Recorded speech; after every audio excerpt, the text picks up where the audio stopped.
storia di Bruna, malata oncologica, ha fissato l'accertamento, potrà curarsi a Trento e ringrazia Rete Veneta. Movida fra Cassona a Bassano, l'assessore Mazzocco lancia la crociata contro la musica e gli addii al celibato. Presentato l'iter del polo dell'innovazione dell'ex Santa Chiara, Zonta ribadisce costerà 16 milioni. Precipitazioni intense, crollano massi sulla strada per il Grappa, un albero incastrato sotto il Ponte Vecchio. Lupi scatenati a Conco, predato un'asinella assieme al suo piccolo, selvatici in azione anche al Sasso. Paura d'Asolo, incidente nella notte, auto finisce fuori strada, ferito il conducente. Un fiume di penne nere sta portando migliaia di alpini alla dunata di Udine. Arriva il ronzio della ceramica, la mostra che verrà inaugurata domani negli spazi espositivi della collezione Costenaro. Alta Padovana resta in prognosi riservata, il giovane colpito da un pugno durante una serata in discoteca. TG Bassano, buonasera e ben ritrovati. Lo avete sentito dai nostri titoli in apertura, questa sera in primo piano la sanità. Vi ricordate la storia di Bruna, malata oncologica che non poteva prenotare la terapia a Trento perché l'UL7 non le fissava una data per la risonanza. Ebbene, ci sono novità. Non so cosa dirvi, vi ringrazio. Stamattina mi ho sentito il dovere di telefonarvi e dirvi abbiamo l'appuntamento. 7 luglio, ore 14:30, all'ospedale San Bassiano. Non è un semplice appuntamento questo per la signora Bruna, ma una data che rappresenta la speranza di potersi curare. Malata oncologica, operata nel 2022 per un tumore al cervello, Bruna deve sottoporsi a un controllo specifico eseguito solo in un centro di cura a Trento. Una visita questa fissabile solo dopo aver eseguito una risonanza magnetica, prenotata il 7 aprile scorso all'U7 Pedemontana. Io a Bassano ho chiesto, guarda che almeno datemela 10. Io voglio solo una data, non voglio che me la fate domani. Voglio solo una data, avete tutto il tempo da darmi. Ma non possiamo, non so, la mettiamo in lista d'attesa. E ho detto no, voglio solo una data, che mi date una data che io possa telefonare da Trento, che mi chiamino a vedere questa risonanza se è fermo o se si è mosso. Un dolore lancinante alla testa che la 76enne di Rosà fa sempre più fatica a sopportare. Una battaglia che Bruna combatte insieme al sostegno di suo marito ogni giorno. Una lotta contro una malattia che passa anche dalla speranza di una visita di controllo, oggi sempre più vicina. Avere la speranza di andare a Trento e farmi curare. Ecco perché è quello che voglio, io non voglio. Dopo il male che ho, perché sono tutto il giorno a letto. Una storia commovente, quella della signora Bruna, che Rete Veneta ha seguito passo dopo passo, anche grazie all'abbraccio e l'aiuto concreto della nostra Mirella Tuzzato. Una storia che oggi forse trova un po' di speranza. Io ringrazio veramente Rete Veneta perché dopo tanti dolori almeno ho una soddisfazione. Mio marito telefona che mi fa l'appuntamento di poter andare a Trento. E se io non vado a Trento, sto sempre col pensiero che si abbia mosso, che non si abbia mosso. Vivo con l'ansia. In primo piano ora la politica cittadina, perché l'assessore Mazzocco dichiara guerra alla musica alta nelle ore notturne e alle feste di addio al celibato sul Ponte Vecchio. No allo sposo tamarro sul Ponte Vecchio. Dopo la decisione di aumentare a 500 euro la sanzione per chi viola il divieto di diffondere musica dopo le 23:30, l'assessore sceriffo Claudio Mazzocco alza l'asticella e ora dichiara guerra agli indecorosi addii al celibato. Assistiamo ad ogni weekend all'arrivo a Bassano di quelli che io chiamo tamarri, che si riversano soprattutto sul ponte degli Alpini, monumento nazionale, e lì lasciamo immaginare quello che compiono. Sporcano, sbraitano e anche in maniera indecente a volte. Situazioni inaccettabili e per questo l'amministrazione ha deciso di incrementare i controlli antitamarro e di elevare sanzioni quando il limite della decenza viene superato. È il caso di uno sposo 34enne del Trevigiano che, accompagnato da una decina di amici, si è presentato sul Ponte Vecchio indossando un abitino rosso molto succinto e compiendo gesti indecenti. Per lui 250 euro di multa e una denuncia per aver dichiarato false generalità. Guerra ai tamarri e guerra a coloro che disturbano il sonno notturno con la musica. Sono arrivate moltissime lamentele, esposti e quant'altro, richiesta di porre un freno alla musica oltre le 23:30 in tutta Bassano, non solo il centro storico. Per questo ci siamo attivati. Decisioni che accendono e alimentano la polemica politica in città. Mazzocco rispedisce al mittente l'accusa sollevata dal consigliere Vernillo di aver fatto saltare il patto civico che, anziché sanzionare, prevedeva premi per gli esercenti che rispettano le regole. Se diamo i premi a chi rispetta la legge, la dovremmo dare a tutti quelli che rispettano la legge e non solo ai baristi. Il consigliere Vernillo ha detto che salta il patto civico, noi però nel frattempo avevamo ricevuto da prefettura e questora il patto per la sicurezza, che alcune delle tematiche che erano nel patto civico ci sono, integreremo se eventualmente con quello che riterremo opportuno. Comunque non ci facciamo dettare l'agenda da nessuno, noi andiamo avanti per la nostra strada. Rimaniamo in città perché è stato presentato il percorso del nuovo polo dell'innovazione nell'ex Santa Chiara. L'assessore Zonta conferma costerà 16 milioni di euro. Ciao Santa Chiara, benvenuto polo dell'innovazione o Genius Center fate voi. Quel che non cambia è che quell'area di Bassano alla disperata ricerca di un'identità resta, come diceva una vecchia pubblicità, un buco con la città attorno. Un polo, appunto. Che poi sia solamente geografico questo polo, oppure anche magnetico e quindi in grado di attrarre interesse, lo si vedrà. Intanto il Comune presenta l'avvio della nuova fase del progetto che vede pubblico e privato a braccetto per la costruzione di un ambiente polivalente con una mostra sulla storia dell'ingegno veneto e altre esposizioni temporanee, una sala convegni, un ristorante, spazi per le attività economiche del territorio. La proposta è arrivata dal raggruppamento temporaneo di imprese e consiste in un pacchetto comprensivo di progettazione, realizzazione, finanziamento e manutenzione e gestione per 20 anni del polo culturale. Per ora serviranno 3 mesi per le verifiche, anche ministeriali. Poi, come sempre, bisognerà parlare di soldi.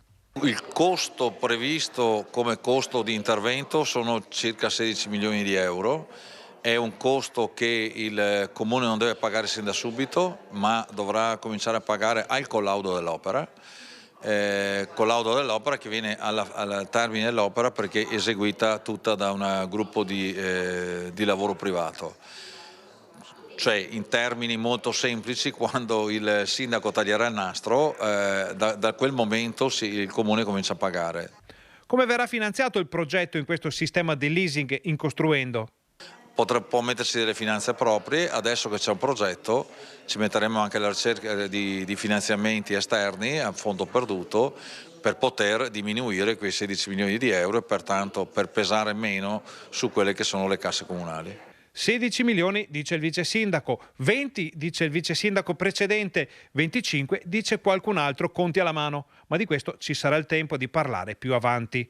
Resta da capire invece come reagirà la città di fronte a questo progetto. È normale che, come tutte le grandi opere, come tutte le cose che non sono nella normalità dei lavori, come l'asfaltatura delle strade o la sistemazione di illuminazione pubblica, che è perfettamente visibile e conscia da parte del cittadino, ha bisogno di essere, se vogliamo, un po' digerita e capita. Per questo da questa sera sarà avviata una serie di incontri e magari anche di mostre dove vorremmo illustrare a tutti i cittadini cosa ne uscirà e cosa vorremmo fare.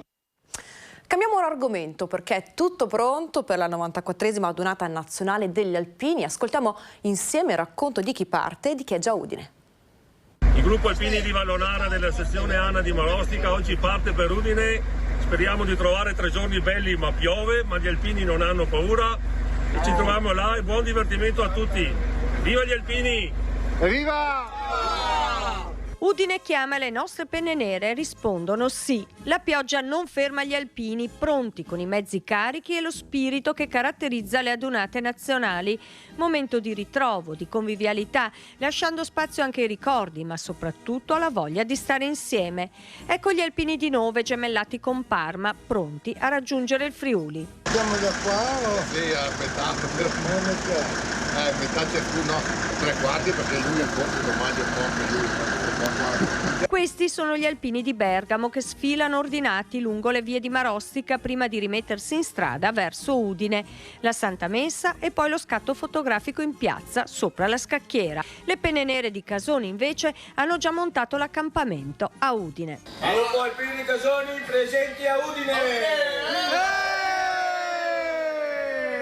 Un brindisi in compagnia, la musica, le pentole sui fornelli, anche questo è adunata alpina. Giusto di olio di oliva.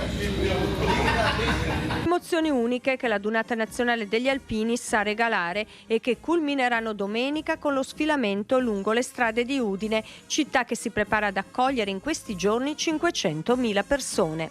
E come sempre ci saremo anche noi per una serie di dirette, di servizi ed edizioni straordinarie per raccontarvi questo imperdibile appuntamento. Domenica Rete Veneta sarà in diretta da Udine a partire dalle 7:30 del mattino per portare nelle vostre case tutte le fasi dell'ammassamento e le immagini più belle dello sfilamento alpino fino a sera. Cambiamo ora argomento perché il maltempo che avete visto nelle scorse ore ha gonfiato il Brenta e la corrente ha portato un alberello a incastrarsi sotto il Ponte Vecchio. Non ci sono problemi per la struttura, ma quello che è arrivato oggi non è il primo albero che si blocca sul basamento. E a proposito di maltempo, quello che si sta abbattendo sulla Pedemontana ha causato uno smottamento sul massiccio del Grappa. Le precipitazioni intense delle ultime ore stanno iniziando a farsi sentire sulla tenuta idrogeologica del territorio, soprattutto nelle zone di montagna. Questa notte si è verificato infatti uno smottamento a Pieve del Grappa sulla strada che si inerpica sul massiccio. Poco dopo la mezzanotte una frana è caduta sulla strada nel tratto denominato Via Sant'Andrea, in località San Liberale. Secondo le prime informazioni pare che i massi si siano staccati da un costone a causa delle abbondanti piogge, finendo sulla carreggiata. Subito è scattato l'allarme e la strada è stata chiusa al traffico. Ci sono alcuni residenti che sono rimasti bloccati perché via Sant'Andrea a San Liberale è una strada senza uscita. I locali della zona erano invece chiusi e quindi non ci sono stati problemi per eventuali ospiti o per il personale. Non si segnalano feriti, sul posto sono arrivati i carabinieri della stazione di Pieve del Grappa. Nel corso della mattinata anche il sindaco Annalisa Rampin è salita in San Liberale per verificare la situazione assieme a un geologo. Il massiccio del Grappa è sotto i riflettori in queste ore perché in passato, in occasione di piogge intense e periodi di maltempo, si sono spesso verificati smottamenti e frane che hanno isolato intere zone per giorni. Nel frattempo continua a piovere sulla Pedemontana e sui rilievi, dove le temperature sono scese a picco e si è rivista pure la neve. Sul Monte Verena, nell'altopiano di 7 comuni, si è già creata una coltre bianca di alcuni centimetri che di questa stagione è piuttosto rara. E a proposito della frana, il sindaco Annalisa Rampin ci ha fatto sapere pochi minuti fa che la strada è stata riaperta al traffico, quindi l'emergenza è rientrata. Ci spostiamo ora in altopiano perché i lupi tornano in azione. Guardate insieme. Tornano in azione i lupi e in altopiano sono subito dolori. I branchi selvatici presenti nella montagna vicentina si sono scatenati nelle ultime ore, prendendo di mira un'asinella e il suo piccolo nella zona di Conco. Dei poveri animali è rimasto ben poco e ai proprietari è toccato raccogliere i brandelli abbandonati dai lupi nella boscaglia. Dell'asina è stata lasciata la testa assieme a parte del tronco, dell'asinello molto meno. Entrambi sono stati sbranati e divorati mentre erano ancora vivi. Dall'altopiano arrivano anche altre notizie di predazioni che riguardano però in gran parte selvatici nella zona del Sasso di Asiago.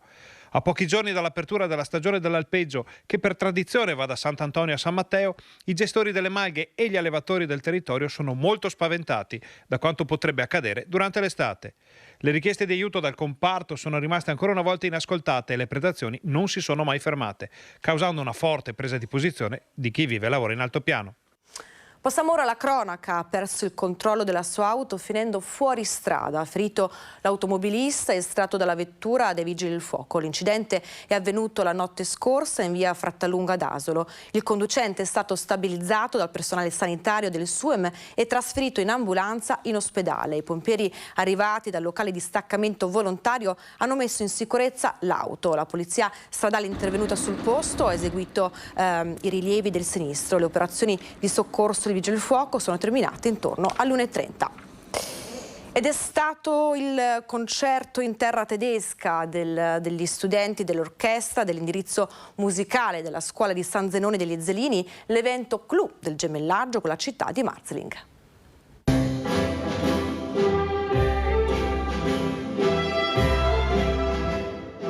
L'inno d'Italia ha risuonato in Baviera, nella città di Marzling, grazie all'orchestra formata dagli studenti dell'indirizzo musicale della scuola secondaria di primo grado di San Zenone degli Ezzelini, che si sono esibiti insieme agli studenti tedeschi che li hanno ospitati.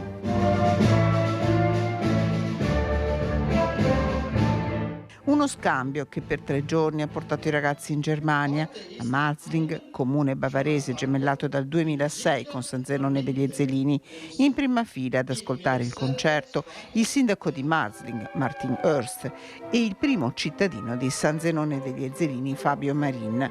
Un'occasione per i giovanissimi studenti che hanno avuto modo di scoprire le città di Monaco e Frisinga in un viaggio che resterà nella memoria di tutta la comunità. Apriamo insieme la pagina della cultura, il ronzio della ceramica. È questa la mostra che venerdì alle 17 verrà inaugurata negli spazi espositivi della collezione Costenaro.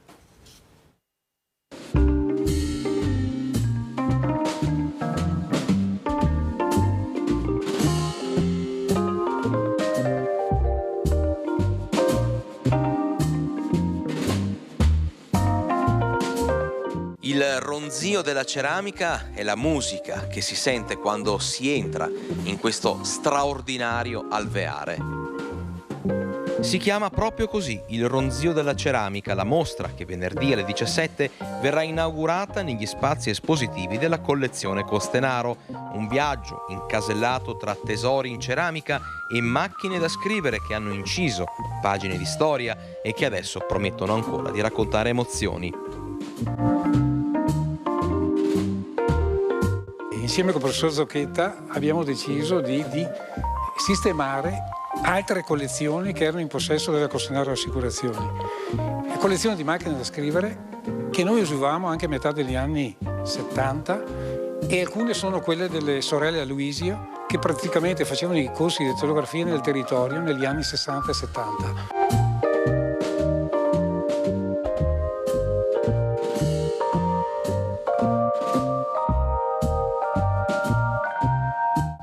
Macchine da scrivere che dialogano con i contorni dell'arte e degli oggetti esposti. Gli artisti di punta che sono esposti, partiamo dagli anni 50 appunto di Alessio Tasca, passiamo a Cesare Sartori, passiamo a Candido Fior, passiamo ad Angelo Spagnolo e a seguire ci sarà la serata di Angelo Spagnolo che fa parte della rassegna mensile che noi facciamo.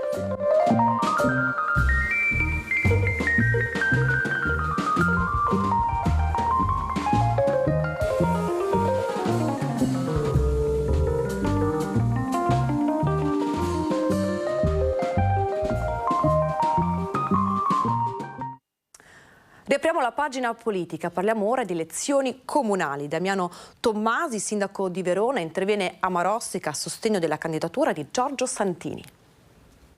È stata un po' il racconto che abbiamo fatto durante la nostra campagna elettorale, la nostra proposta politica, quello di stare a contatto con la gente, soprattutto per ascoltare. Non scende in campo, ma ancora una volta nel mezzo del ring elettorale, Damiano Tommasi, ex calciatore azzurro, oggi primo cittadino di Verona, a sostegno del candidato sindaco di Marostica, Giorgio Santini. Credo che è una città che è partecipata dai propri cittadini e dalle proprie cittadine, è una città che riesce a dare risposte concrete. Verona e Marostica, 2 città scaligere che potrebbero condividere presto una nuova storia, questa volta politica. Siamo molto contenti di ospitare Damiano Tommasi, sindaco di Verona. Il suo esempio nelle recenti elezioni amministrative per il comune di Verona di qualche tempo fa, quello di costruire la sua candidatura, il suo percorso, parlando con la gente, camminando nei quartieri e sentendo i problemi comuni, è stata anche un po' la nostra ispirazione. Dare voce al territorio e ai problemi delle persone, puntando alla partecipazione,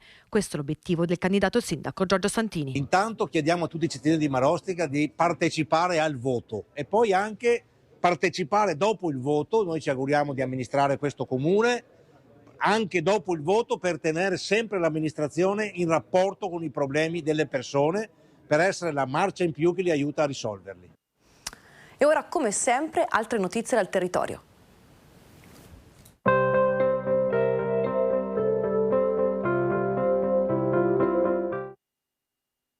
Modifiche alla viabilità nel periodo compreso tra il 15 e il 19 maggio per interventi di posa della banda ultralarga.